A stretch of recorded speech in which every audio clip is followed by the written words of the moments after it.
Welcome. This is the Dr. Duns podcast. I'm Big Reef.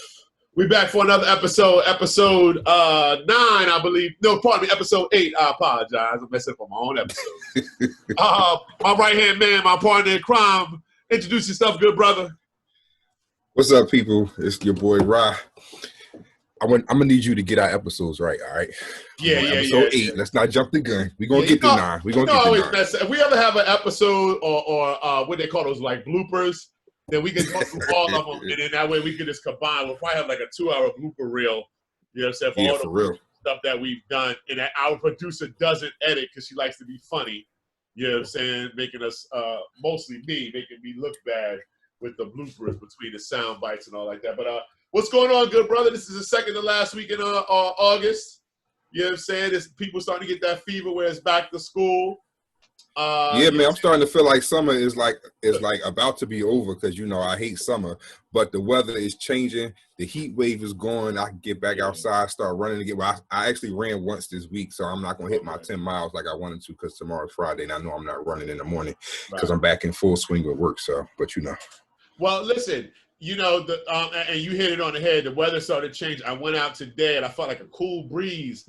And I actually, even yesterday, I was like, ooh, it's a little fall out here. So it's like, but it doesn't have that, like I said, that end of the summer feel, you know, to a certain extent because, you know, and we talked about last week, of course, the anticipation of, you know, COVID, or it's not anticipation of COVID, but with COVID and anticipation of schools, the feel is totally different than in years past, you know what I'm saying? But, you know, we still here for it, man. We still here for it. You know, we thriving and all like that. How do you feel about going back to school? Ain't going back. Well, I mean, I know. Well, we doing the virtual thing, so right.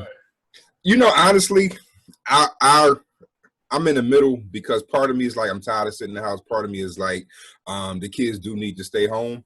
Right. Unfortunately, I do have the option to go into work a couple days a week just to take care of some, you know, some paper and duties and things like that. You know, I don't have any qualms. I went the last 2 days, and you know, the building was empty. There was a couple people there, you know, working and doing their thing or whatever. But I definitely think keeping these kids at home till this thing is figured out and it's under control is actually the best bet. Yeah. I definitely agree. I think we all agree, even with the episode that we tackled last week as far as difficult decisions, school life and COVID-19, that's out now on all platforms. We definitely touched upon some things. And you know what, though? And we have a tendency to do this on our shows. We always have people that are like-minded like us. But in hindsight, I always say I wish we had, and I know one time you said it to me before when we did, I believe, episode 5 when we did the police officers. I want somebody on the other side of the fence. So going forward, we got to start getting some controversial people. I want to find some Trumpsters and some, you know, some Armstrong Thurmans and some the people like J.C. Watts. I want to find some people on the other side of the aisle with I guess we call them right wingers. I want to find those types of people going forward, so that way we can have a little bit of more of a detailed and real, raw, relevant discussion, as we always like to say on the Dr. Duns podcast. But let's give a quick recap. Now, I just want to say 2 things real quick, and I know you like to go in. 2 things.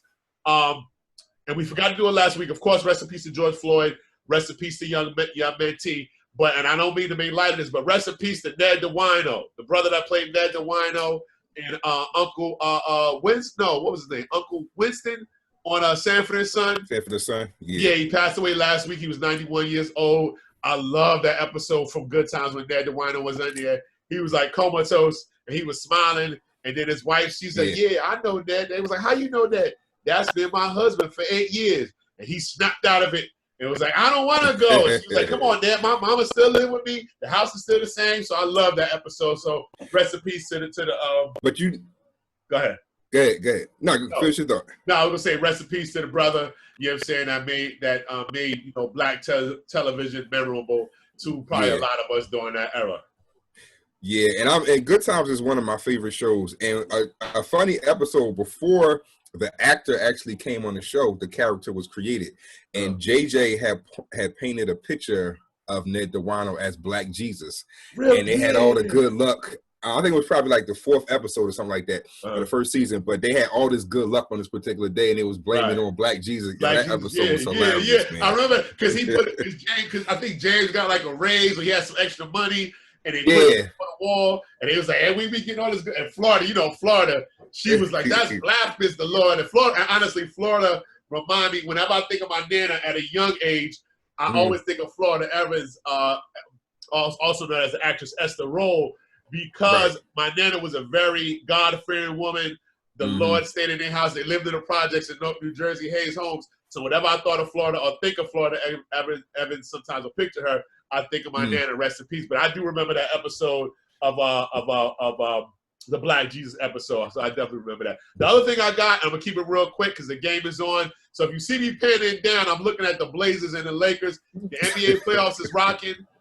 The Lakers ain't looking too good. They're looking real shabby right now. Portland, Dame Dollar, Dame Time, whatever you want to say, is killing these dudes. Listen, for a long time, I know you're a Knicks fan. For a long time, I hated Carmelo Anthony. Yo, you can't say that publicly, man. Don't tell nobody I'm No. Not because of the player, but because I felt as though he was selfish because he took all that money away from the Knicks and they could build around him. Now, they had some decent years, but I always hate him. I started liking him a little bit when he went to OKC because I see he wasn't selfish. And Houston, he got railroaded. They dirked him in Houston. But now in Portland, I'm like, all right, I got respect for him. But it's 3 players that I can't stand watching in all sports. It used to be Carmelo. He's all right. I'm like 60-40 now. Andre Iguodala. I'm with you on that one. Iguodala. To be honest with you, you might be like, what? I hate Chris Paul. I think he corny. You know what I'm saying? He can play, but I think he's definitely corny. And Klay Thompson.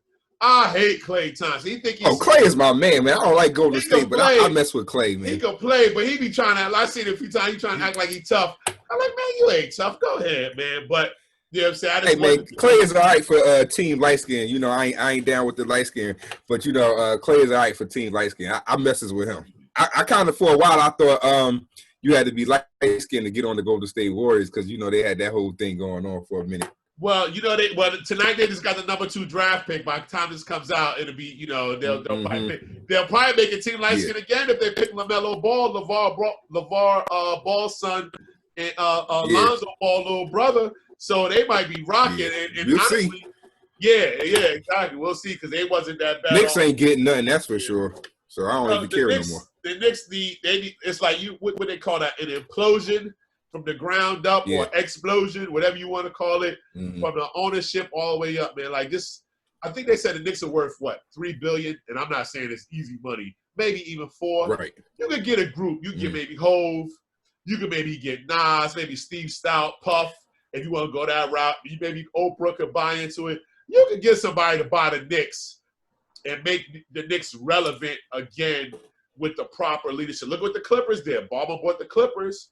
You know what I'm saying? And the Clippers are relevant again. You know what I'm saying? Portland, Paul Allen, rest in peace, bought the Blazers. So, it is what it is. But I'm excited about this episode, man. I'm excited about this episode. This is our 8th episode, Bars and Books. You know what I'm saying? I can see you got the second greatest of all time. You know what I'm saying? On your shirt. You know what I'm saying? In my top 5, the 3rd greatest. But, you know what I'm saying? We'll have that discussion a little bit later on. You know what I'm saying? Let me ask you a question real quick. Okay. And it's kind of in line with the topic. It came out early this week, that they finally charged somebody with Jam Master Jay's murder. Yeah. And I didn't. So when he first got killed, something told me one day he probably what I thought it was wrong what happened to him, but there was a part of me that was like, something tells me that he had something foul going on in this, like he was doing some dirt. So I read something that said that he was caught up in some type of drug deal. Did you read about that? I've heard that throughout the years. Just quick background: Jay was rest in peace, of course. But they said that he was always in the streets. That was why Run DMC, as far as Run and DMC, never caught any static because of Jay's protection. Like Jay was always had a foot in the streets. So I'll say that, and you go from there. Well, I was hoping that it wasn't so, because I mean he's a dude I always had a high respect for. We come from an era of hip hop where I'm not saying it was perfect, but we had a lot of role models in hip hop. Hip hop actually stood for something, and Jay was always one of them dudes that I looked at like, you know, he's a stand up guy. Always cool. Even if it's always cool, right? Even if he was doing dirt, it wasn't public. It was just like hearsay or whatever. So when I read that, it kind of like hurt my feelings a little bit, because I was like, damn, like he was supposed to be that one of them dudes that wasn't supposed to get out of like that. I can't say that is true, because, you know, we don't know till we know, but just that somebody put that blemish there and there's a chance that it can be true. It kind of like, you know, it don't sit right with me. So not to say that the man deserved to die either. So two things I'll say, and going based on what you said. Of course, the story came out that he was caught up in drug trade. He had bought up to 10 kilos or was off consignment, whatever the case may be, and then he had a change of heart. And I don't know what happened. We don't know what happened. So we weren't there, but it's always been the stories with connections with 50. Not saying that 50 didn't have do anything to him, but that whole era, it was a lot of different things that went down. A lot of people got caught up in things. A lot of people, you know, got hurt. Some people died, of course, unfortunately, Jam and Jay. But the story has always been, you know, it was always, why was his murder unsolved? Similar to Biggie, similar to Pac. His murder, it was like, it wasn't, like you said, something that was known. The only thing that I can say is that I hope that we as fans, media, and hip-hop enthusiasts, we don't need to taint his legacy based upon something that happened almost 10 plus years ago. Whatever happened, only him and his Lord may know, and I don't want to sound like, you know, preachy and all like that, but I will say that at the end of the day, he was a pioneer and an icon in hip-hop music. Yes, Definitely. It shocked me that the way it came out, and I know you shared it with me, and I kind of read it briefly, and like I said, I remember hearing stories, but at the end of the day, you know what I'm saying, his family still got it. We don't want to bring up old wounds. You know, his family got to go through all of this again, this and that, and he did this and that. Nah, like, let's let it be. And honestly, I believe Run DMC has stopped performing at one point in time because Jay wasn't around. You know what I'm saying? As they should, but I think they started doing like little dates prior to COVID, of course. But you know what I'm saying? I mean, it's just an unfortunate thing. I also heard that one of the dudes, I think their names was Ronald Washington and somebody Jordan, had some ties to Tupac's death. I think it was the dude Ronald Washington. Yeah. So it was one of the first articles that came out when they had the breaking news 3 days ago. Yeah, it was saying that somehow he was connected to Tupac's murder. They just mentioned it real quick. Like, it didn't go into any details like that. So I'm going to keep paying attention to this story, because I want to see if anything significant comes out, whatever. Because somebody know who killed Tupac, yo. Yeah, but you know, the funny thing is, like, you know, Tupac passed in '96, September of '96, right after the Mike Tyson fight. And I mean, you know, like I said, I didn't read it, I didn't follow up on it.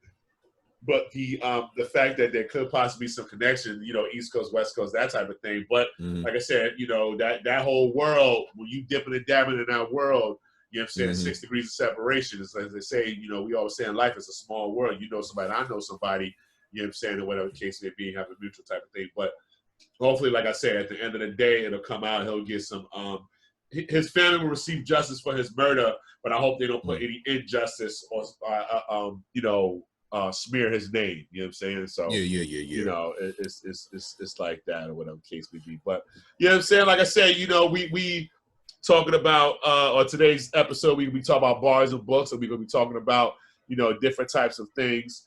One of the things that I know, I mean, the culture is totally different than, you know, it was 20 years ago, as it should be, I think sometimes we get caught up in being an old man in the room, and you know, like, oh, well, you know, and this and that, and when I remember this and I remember that, and this music, you know what I'm saying, is this and that, you know, today's music. One of the things that I'll say, this is just me personally, when it comes to today's music, and some of it I like, some of it is like, you know, whatever. I mean, you know, it's not necessarily my full cup of tea, but I will give it a listen just to see what it is, and so I can also be relevant, because we deal with young people, we have young children. Right. But also, I mean, you know, it's their own little wave. Like, you know, they got the dances and they got this and they got that. Mm-hmm. I mean, I think a lot of it is just, you know, antics. You know what I'm Mm-hmm. saying? And they make money quick. They make money quicker Yeah. than a lot of the artists from our era. But I think the one thing Right. I hope that doesn't change as far as the music is the creativity. You know what I'm saying? Right. Right. I mean, there's a few artists out there. So I mean, we'll probably end up talking about this later, but there's a few artists out there that I could actually get with or listen to a little bit just because of what they talk about. Now they don't remind me of anything that I came up on, but like you said, you know, you try to listen to some stuff to stay relevant, but there's like every now and then there'll be an artist I'm like, okay, I can listen to. One person that I listen to now is this dude, his name is Rod Wave. He's from Florida. So my daughter likes him a lot. So, you know, when she found out that I was listening to him, what you doing listening to Rod Wave? I was like, you know. What is he? He's an MC or he's an R&B or what? So, you know, they're doing that merge now where a lot of these so-called rappers are singing now. Yeah. So, and I saw an interview with what's the Rod name? Wave. Bobby Valentino did an interview the other day. Yeah, and he was saying that Blackberry in my molasses. That Bobby Valentino. That Bobby Valentino. Okay. So that I think it was a Vlad TV interview, and he asked him, you know, what he thought about hip hop today, and he was like, honestly, hip hop, because of the way, and I don't call today's music hip hop, because most of these artists, to me, don't fall under the guidelines of hip hop. But anyway, he was saying like how a lot of them sing when they're rap. So he was like, you know, R&B is almost non-existent. Well, today's R&B is almost non-existent because of the merge between modern rap and R&B, and a lot of these do singing. But anyway, to answer your question, Rod Wave is like a dude. You know who Kevin Gates is? Yeah. I like Kevin Gates. Okay. So yeah, he's from that same part of close. I think Kevin Gates is from Petersburg. Rod Wave is some like the next town over, something like that. But they have similar styles. I think Rod Wave might have a little bit more talent than Kevin Gates. But also what he talks about, like his Kevin Gates from Florida. Yeah, I never knew that. I thought he's from Louisiana. Okay, all right. No, he's from Florida. Okay. So he talks a lot about his experience and the stuff that he went through in life, and that's the way he tells his story. It allows me to listen to it. It's just not like he's just rattling off stuff just to, you know, to rattle it off or whatever. So I mean, I could probably count on one or two hands the last 20 years the number of people from our kids' generation that I actually you know listen to. So you know, it's different. Well, I would say, and for this era. That, you know, say guys that's more recent, I would probably say within probably 5 or 6 years, I would probably say like Dave East, Griselda. You get with Dave East. I like Dave East. The only thing I wish, and I like his mixtape stuff. So exactly, yeah. Forbes List. I like Paranoia. I like, you know, I like certain songs like Keisha 1 and 2. I like a few joints that, of course, the one he did with Nas, Forbes List. He did a song with Styles and Jada. So I like certain songs. I like say certain mixtapes. He did drop Karma 3. I haven't listened to it all the way through. I was actually listening to it earlier, and I'll probably listen to it tomorrow while I'm working out. I like Conway, Griselda, that whole Griselda team, Conway the Machine, Benny the Butcher, West Side Gun. I like those guys. Certain dudes from the era. But I like this young boy. I like this one young boy, man. In fact, I'm going to cue it up. I like this dude, 42 Doug. Now, 42 Doug is from Detroit. And I'm going to tell you how I found out about 42 Doug. 42 Doug, or whatever, he came up with this song. I'm trying to see if I can find it because I got it on my playlist. When I work out. But 42 got somebody else for you too after you cue that up. 42 Doug is young boy, you know what I'm saying? You know, whatever. And I like this shit, yo. Hold on, let me see if I can find this now, shit. You usually send me stuff, low-key stuff that ain't, you know, that don't be mainstream. You didn't tell me about this one. The last person you told me about was the boy, what's his name? Corbin or something like that? YB Corbin? Oh yeah, YB, yeah, Corbin, YBN Corbin, something like that. Yeah. Yeah, he's tight. I like him. Yeah. I think, but you know what? Here's the thing. I call him off the humbug, or whatever. Just I think off of like Instagram, social media, that type of thing, and or whatever. But yeah, let me see. Okay, here we go. This is my shit. Now, he got your daughter might like this. They probably listen to this. All right, so real quick, let me just give you a quick background. Like that. So I heard this one day. I follow Wallow267 on Instagram. And him and his cousin Gilly the Kid following him too on Instagram. They was riding in the car. He played this, and I was like, "Yo, I like that shit." And then I was searching, and I'll play this when I'm working out. Either like if I'm working out in a group, like usually like on Fridays, I'll play like up the man, this is my shit, yo. This is my shit. And the kids be playing this like when they be having them outdoor parties, motherfuckers be going crazy.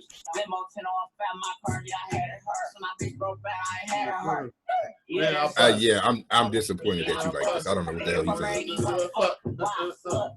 saying. Stop. Please stop.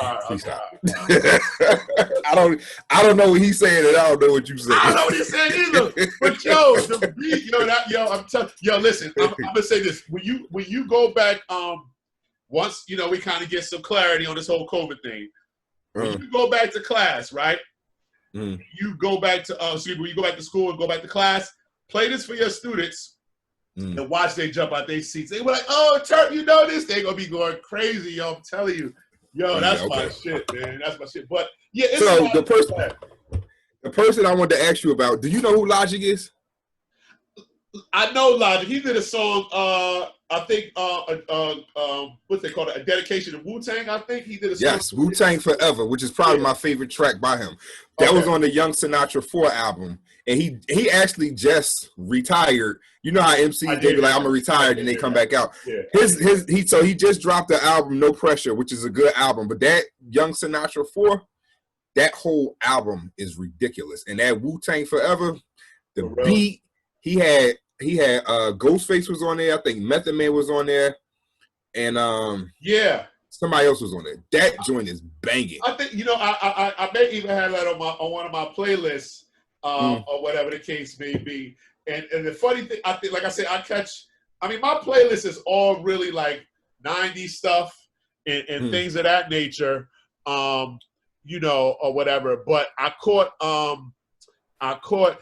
the I knew about Logic when the whole when it was kind of similar to the whole like Mac Miller wave, and then it was Logic, and then it was Mac, or whatever the case may be. And I think it was like rest in peace to Mac Miller. But that whole wave had came about, or whatever. So I knew about him. I really didn't know about him until that whole like you said, that whole Wu-Tang thing came out or whatever, and then I caught on to him or whatever. And I still don't know a lot about him per se, but I know he does have, a certain following and the whole nine and, all that type of stuff or whatever the case. I found out about him so he did the hotline song for the suicide hotline. So I heard that song on the radio. I didn't know that was him. I found out later on. But then he had a documentary on it might have been on Netflix. I can't remember. So I watched the documentary. I was like, damn, this dude got some bars or whatever. So then I looked up his music. I kid you not, I liked everything he came out with. Word. Like when I say he's like a dope lyricist for this generation, yeah, I put him up there with like J. Cole, Kendrick Lamar. Like he's nice. He's nice. He's nice like that. Like real hip hop. Real hip hop. Like he's like real hip hop. He got like he talk about stuff. Oh, yeah? All right, so here we go. This is the one I found it. This is what you talk about. Right here. I'd like to try Wu-Tang style. Yeah, listen to the beat. The beat is crazy. I remember hearing this. Yeah, I do remember hearing this.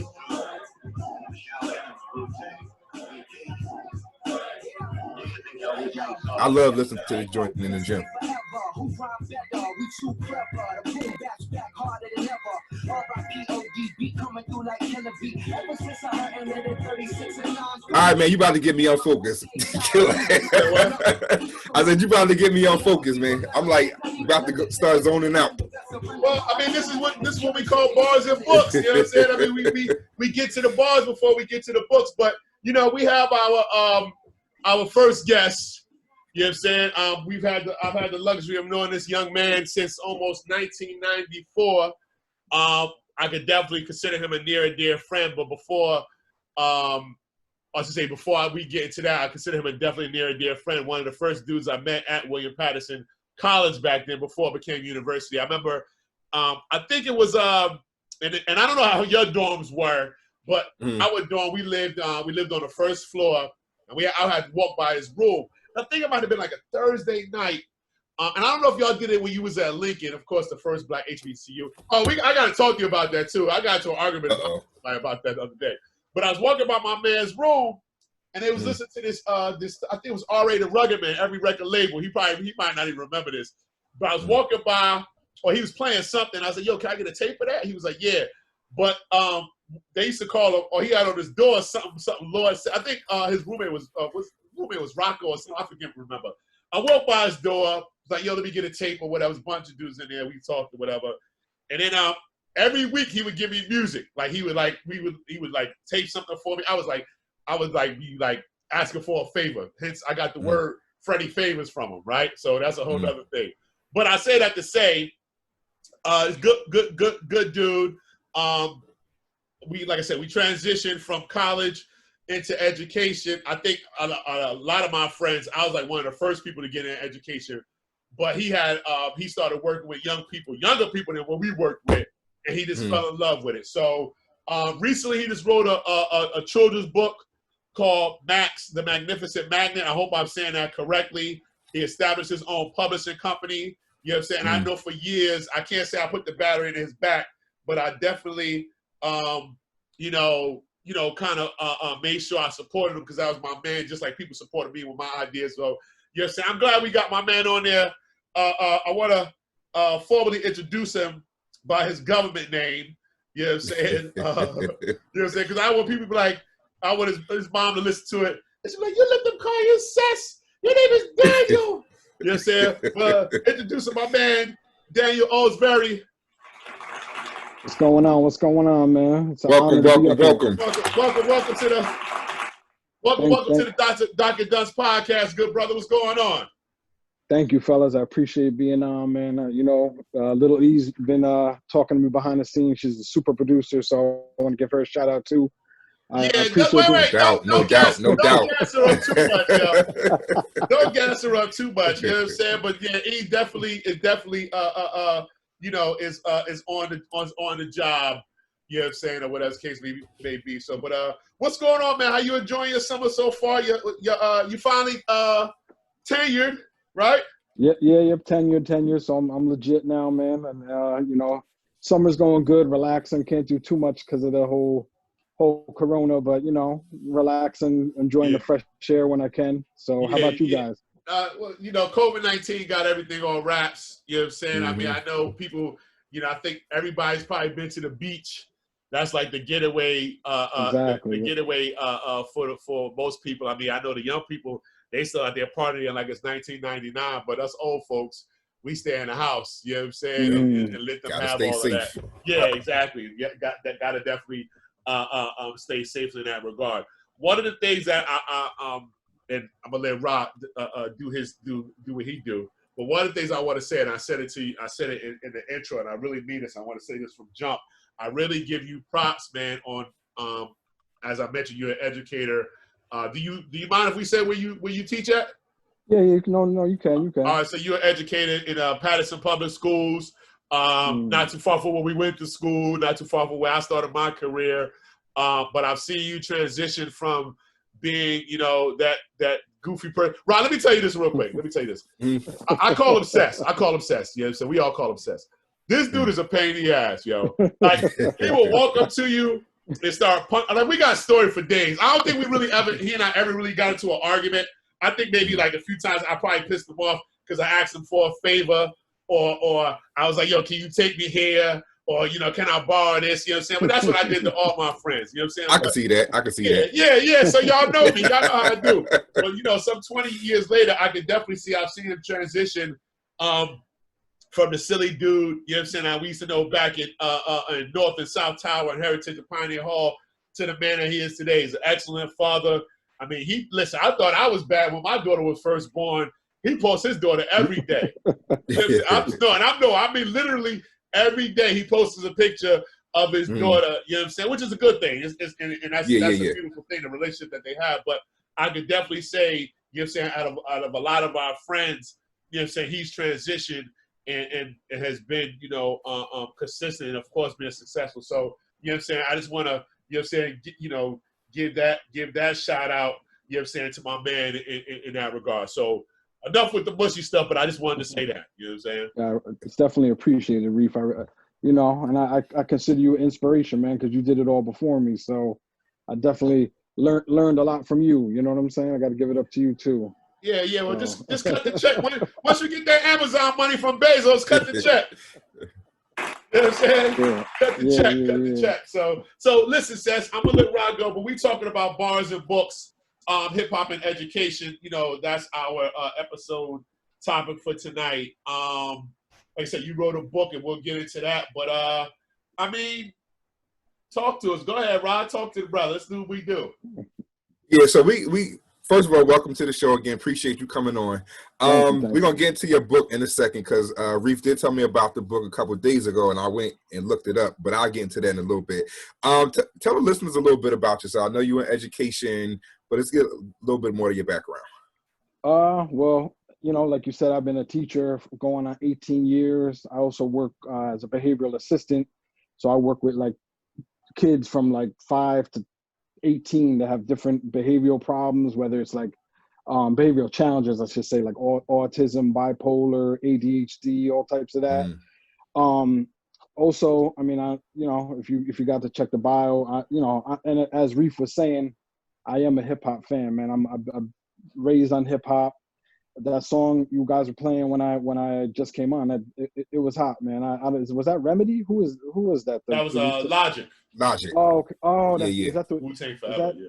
Oh, yeah. Okay.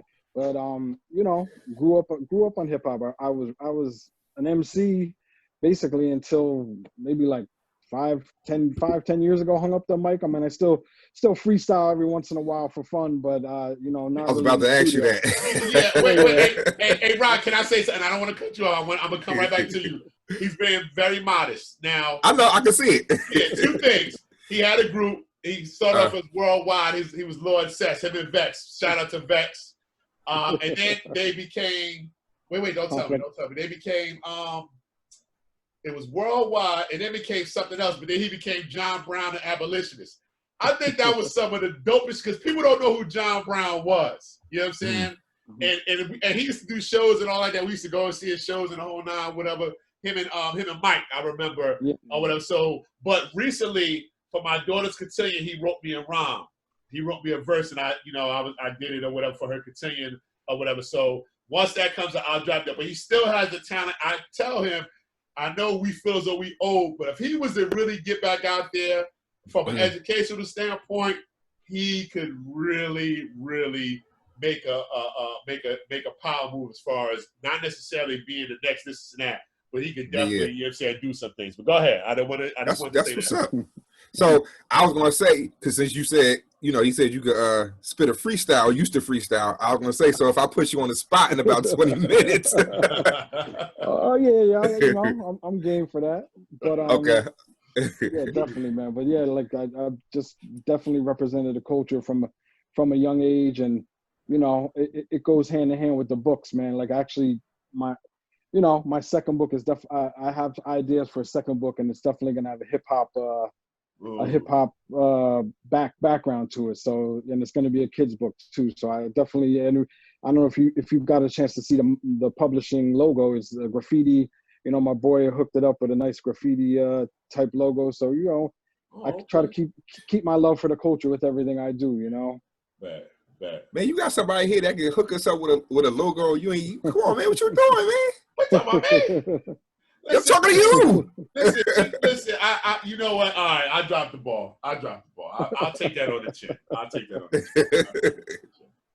But it's all good. It's all good. So when Reef told me that you wrote the book, like I said, I went immediately to Amazon to look it up or whatever. I read the title. I think I read the back page, and then I was like, "Oh, I got to put this in my cart.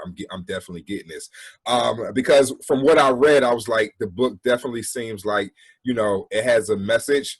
And I mean, if you want to talk about it, you definitely can. But what stood out to me was, from what I got, is that it talks about what you attract in terms of negative versus positive energy. So you did a nice spin on it or whatever.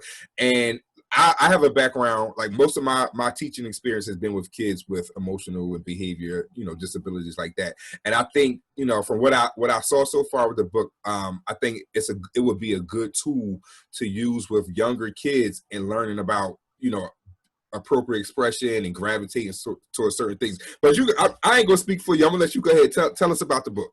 Yeah, well, I just want to say real quick, one of the inspirations working with some of the older elementary and middle school kids with my second job, I noticed that a lot of them were like very negative, very pessimistic. I had this one client, he just came back from Florida and he was swimming with dolphins and doing all this really cool stuff. And then one day his mom wouldn't give him a snack when he wanted. He was like 11 too, and they're like, my life sucks, I want to die, I hate my life. And I'm like, listen, man, and I always used to tell these kids, like, you're like a magnet, man. If you are always thinking your life is terrible and everything stinks and your life is bad, you're going to attract all this negative energy to you. But if you keep thinking, whoa, I had a dope time in Florida, and I got to swim with dolphins. How many kids can say that they did that and think about all the good things in your life? You're going to attract more good things. And I kept using that with all my clients. And I was like, you know what, this would be a good idea for a book. And I just steamrolled with it. I hooked up with Connie Cabrino, who was the illustrator, and just told her my ideas. And little by little, we got it done.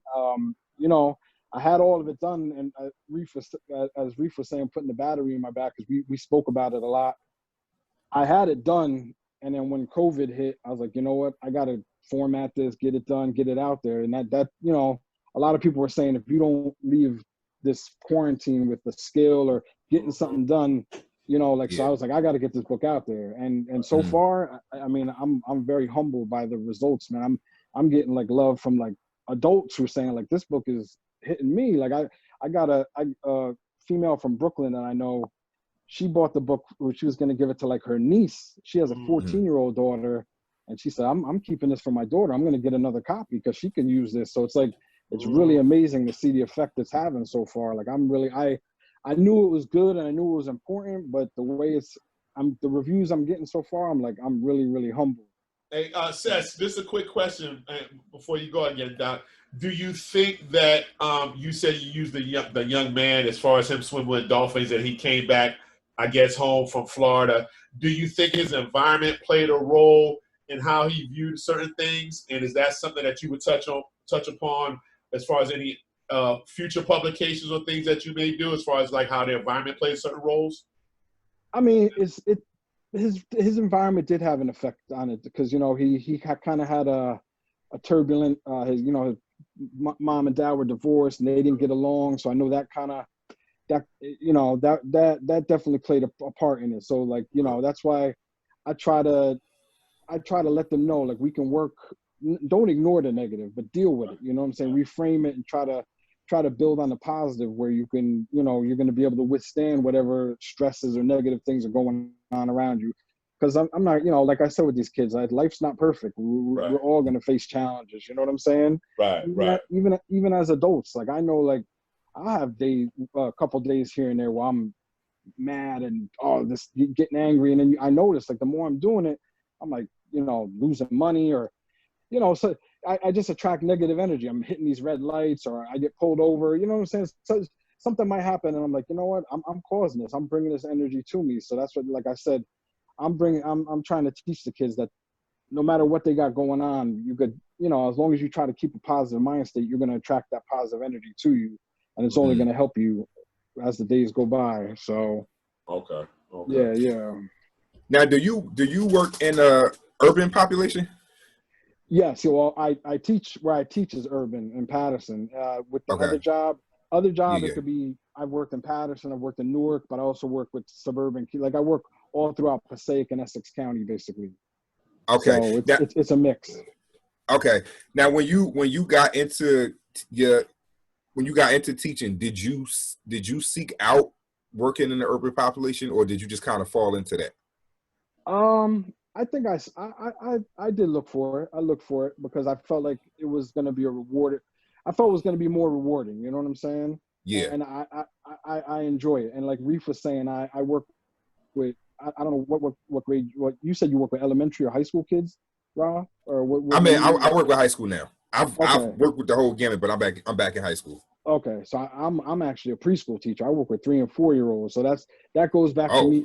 He be That on the goes back- carpet and shit, giving out. You got snacks. that. That's what I can't tell do him, yo. it. Oh man, I tell him, yo. He got all types of lizards and geckos in his classroom. and that goes back to what Reef was telling him about saying about me being silly, man. It's just I like having a good time with these kids, and they it's cool because I feel like they look up to me. Not to say the high school kids or the older kids wouldn't, but I don't know. I think I have more patience to deal with the little ones. So You know, you probably, and knowing you do have more patience because I know you've been at it for years. But also, you have to have a certain personality to just as a teacher. You have to have a certain personality to deal with whatever area you're going to teach in. So if it's middle school, you got to have a middle school person. They say that we take on the personality of the kids we teach. So Rod's always, and I know him. I've been knowing him for almost just about the same amount of time as you. He's always like the mature one in the room when it comes to he and I. Like, I'm the silly one. I could be mature, but I got that middle school concept. You know what I'm saying? Whereas, like, it go off and on.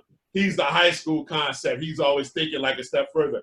You've always been silly, so you almost like I guess determined to be, that kindergarten type of kid, and you know what I'm saying, and all that type of stuff or whatever the case may be. So.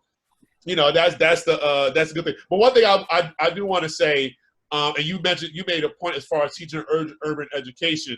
For you, Seth, you said that you was gravitated to it. And I think you need to give a little background as far as not necessarily where you come from, but how I guess where we went to school in certain environments kind of led you to that. If you don't mind touching upon that. Well, we went to William Patterson. I mean, I'm an open-minded dude. You know what I'm saying? I was raised in. Rah, are you from Central Jersey or I'm originally from Newark, and then I done moved all around Jersey. Keep it real. Okay. Yeah. So I was born in Perth Amboy, but I was raised like in Woodbridge and Island. But then I went to William Patterson, lived on campus, and I'm an open-minded dude. Most being a fan of hip hop, most of my friends, my real close like brothers were Black and Latino, and so it's just like and I just feel like I have a respect for that, for the culture and the environment. You know what I'm saying? I've spent a lot of my time in those in cities, in towns, and places where it's mostly Black and Latino people. So I felt like I feel comfortable there. Like, and I hate to say it, and I'm sure you guys have seen it too. There's some teachers that are Caucasian that are just there for the paycheck, unfortunately, and they don't really. That's what I wanted you to get to. Go ahead. Yeah, they don't really have cultural. They don't have that respect for the culture. Where I feel like I'm there, like I could walk down, and I'm not saying this as a bragging right, but I feel like I could walk down the hardest street in Patterson, and if I see one of my parents, they're gonna show me love. Oh, that's Mr. O. They call me Mr. O. And, oh, that's Mr. O. He cool. You know what I'm saying? Yeah. So it's like I feel like I give love and they get love back. You know what I'm saying? So it's a respect thing. When I had hair, we used to go to the same barbershop. He still go there too. When I had hair, we used to go to Miguel's up on Belmont. What's that? East 24th and Belmont or something like that? Yeah, I got to go to Big M's tomorrow, man. Word? Tell me, yo. When you go, FaceTime me. Yeah. When you go, wait, how you gonna FaceTime? You got Android. Well, exactly. Want me to zoom in? I ain't gonna say what I want to say, but you know what I'm saying. Yeah. So go ahead. But nah, I definitely think that's so. You have 18 years in education. This is my 17th year in teaching, and I tell people this all the time. I never saw myself getting into education. When I was in undergrad, I always thought education was like the easy way out. Career path, whatever, because I thought it was just like it was easy. Anybody could become a teacher. And then in 2004 is when I got started. And I was like, yo, this ain't a game. It's like, it's serious. But I always said that I wanted to work in an urban setting if I was gonna do education, because one, I wanted to work with kids that look like me, but I also wanted to work with kids who I shared the same experience with. And what I find is that a lot of us who grew up in urban communities, when we go into education, we want to teach in those same type of communities that we grew up in. So I was glad that you brought up the point about some people who are not like us, who also work in urban, but they're just collecting the check, or they don't even understand. Like I tell people all the time, that book stuff that you learn in undergrad and in grad school, that don't always apply in the classroom when you work in an urban setting. Like you have to understand these kids in a different way in order to get them to respond to you, but also to buy into what you're trying to get them. You know what I'm saying? Exactly. No, that's a good point, man. And going back to the whole, some people are there just to collect a paycheck. Like I had an instance because I started in New Brunswick. I taught in New Brunswick before I moved to Patterson, and the school that I taught at was more Latino with a sprinkling of African American and Caribbean. So and my wife is Puerto Rican, so I remember I had an incident where I was on my prep, and a Caucasian female who worked with me, she came in, and I guess she thought because I was white, that she could start mouthing off about Latinos. I told her, yo, I don't play that. And if, if, I don't know if you know, but at the time she was my fiance. I said my fiance is Puerto Rican, so I don't really appreciate what you're saying. So she was definitely caught off guard. She thought that she could like come in and spit. And when I hear stuff like that, I'm like, wow, I hate to say it, but why are you teaching in this community? If you don't have a love to really make a difference in that community, you shouldn't be there. And I'm not saying it's everyone, because hey, I know a lot of white teachers that are in there that really do care and giving their all, but unfortunately, there's some that that are in there, and it's like if you don't really love these kids, you shouldn't be there, because you're only hurting the kids, you're only hurting youth, man. Right, So, exactly. I mean, and that's any aspect of working with the youth. I've worked at at group homes. I worked in psych facilities for youth, and that's always my philosophy. If you're not there for them, don't go at all. And that's you speaking the truth. So bringing it back to the focus on hip hop. Now I know you said you work with preschool. Do you ever incorporate that into the kids that you work with now? I definitely do. I remember one year we did my school did like a Black History Month celebration, and I tried to get my kids to learn. It was when Nas's song "I Know I Can," when that came out. So we learned it, and we got on stage, and the only thing they remembered, I tried to get them to do like the first two verses and the hooks. And they froze up with the verses. I actually had to grab the mic, and I didn't, it was like impromptu. I didn't want to rap, but I wound up rapping the whole, and they just did the hook. So it was pretty cool. So yeah, I mean, I definitely do it. I get books on like, I got a few books from Amazon off, like, it's pretty cool, like books, like picture books for preschool about the history of hip hop. And I'm always playing, like, I play different music all the time. Like I play break beats for the kids. I'll play like even if it's like kids bop hip hop, or if I find songs on YouTube that don't have curses, or even when it comes to like, that's what you was doing. You had to go this.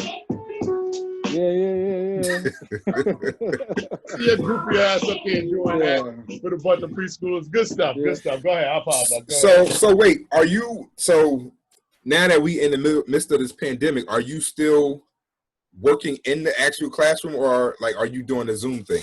No, I was doing the Zoom thing, and we, as far as I know right now, we're going to be virtual until at least November. But from March until the end of this past school year, I was doing Zoom. Well, we were doing Google Meet, and then so as far as I know, until November, we're going to be virtual again. So it's challenging. It's challenging with the little kids because they. I was about to ask that. Yeah.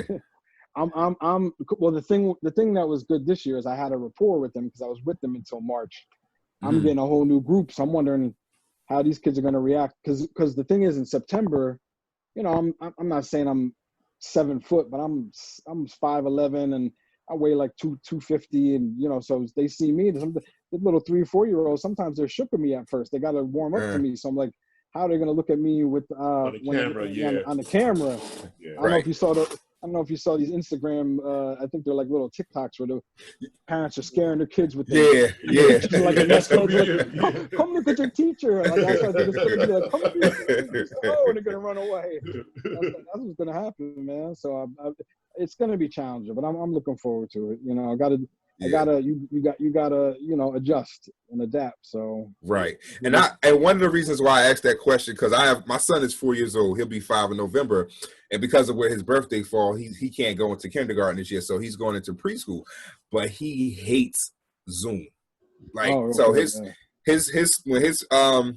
when his learning center closed down, they went to a Zoom model. And you know, we tried to get him on there, and he was just like, he would sit there like this, and he didn't like it. So now his new school that he's starting in 2 weeks, they're doing like little Zoom introductions, and they're giving us the option to do like the hybrid model, the virtual model, to bring him in. And I'm like, he not feeling the Zoom. So I feel like I have no choice but to send him to school, and they're taking precautions. Now they want to give kids, you know, give them the COVID test, you know, every I think it's every 2 weeks now. But you know, some kids just don't respond to that. Now he goes to the school that he's starting at. He goes with a lot of Caucasian kids now, and it was like, I think it was 5 of them on a Zoom call the other day, and he was the only one that was really not interested. But when he's in the class, it was like he's doing this, he's doing that, he's so invested. And I think you have to be able to understand kids' learning styles and what they can respond to. And I would feel bad if we did not have the option to send him in, because he would essentially be lost, because he's like, I'm not sitting here staring at a computer. I definitely see that. I've seen, you know, from that time, from March when we closed down until June 23rd, I saw some kids that loved it. I saw some kids that were like your son, they really weren't feeling it. I saw some kids that were so hyper, they couldn't, you know, you see them on the screen and they run back, they're going to get toys, right. They're like toys, you know. And then unfortunately, for whatever reason, I have 15 kids in my class. I think the most I ever had on like my Google Meet calls were probably like 9. Like a couple of them, because whether the mom got COVID or they had to work or they had a hard time connecting. There was like 6 that probably never logged on. Like I was able to send them stuff via email, or we use I don't know if you know Class Dojo. I used to send them stuff through Class Dojo. So they get videos, they get little things I'd send them, but activities and stuff, but they would never be on the Google Meet call. So that was another challenging thing, getting all the kids to participate. So it's hard, and it's hard, you know, it's going to be hard for the little ones. I feel bad for them. I wish I could snap my fingers and get rid of this virus and we go back to school, man, because it's tough. It's tough on us, tough on the kids, it's tough on everybody. So I don't know. Hopefully, Go ahead. No, what were you gonna say? No, I just was gonna say, I think that, you know, this is where, as educators, we have to be creative to the best we can. And I know by you guys both having young children, see, I got a 17-year-old, so it's a little different. I just got to make sure. Like I told her the other day, I just got to make sure you get through senior year. You know what I'm saying? And you know what your responsibilities are. But for you guys, like you said, Rah, and I was listening in the background. The sound went out. Huh? Can you hear him? I can hear him. Okay, can you hear me? I can. Okay, so my thing is, like, you know, you have to make sure that you have you have to make sure that you have your what's the word I'm looking for? Your ingenuity, your creativity, all of those things that are key to being a productive educator, or whatever the case may be, as far as that. So, you know, but let's do this right. This is the Dr. Dunks podcast. You know what I'm saying? Where we get it raw, real, and relevant. Tell them where they can find us, boss.